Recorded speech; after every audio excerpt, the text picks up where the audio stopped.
कधी कधी आपण मनातली मनात विचार करतो की आपण लोकांसाठी एवढं सगळं करून सुद्धा लोक आपल्यासोबत वाईट का होतात. थोडं लक्षपूर्वक ऐका, सांगतो तुम्हाला. काय झालं बघा, एका ओढ्याच्या काठाला एक विंचू होता. विंचवाला तो ओढा पार करायचा होता, परंतु पाण्याचा वेग जास्त असल्यामुळं त्याला ओढा पार करता आला नाही. त्याच ओढ्याच्या बाजूला एक बेडक बसलेला होता. त्या बेडक्याला या विंचवानं सांगितलं, अरे दादा, मला या ओढ्यापासून पलीकडे जायचं आहे, परंतु मला जाता येत नाही. एक काम करशील का, मला या ओढ्याच्या पलीकडे जाण्यासाठी मदत करशील का.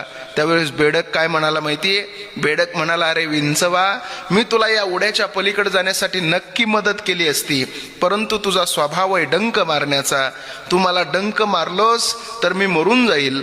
त्यावेळेस विंचू म्हणायला लागला, अरे बेडका, मी कसा तुला डंक मारल. ओढ्याच्या पलीकडे जात असताना मी जर तुला मध्येच डंक मारला तर तू बुडशील, पण तुझ्यासोबत मला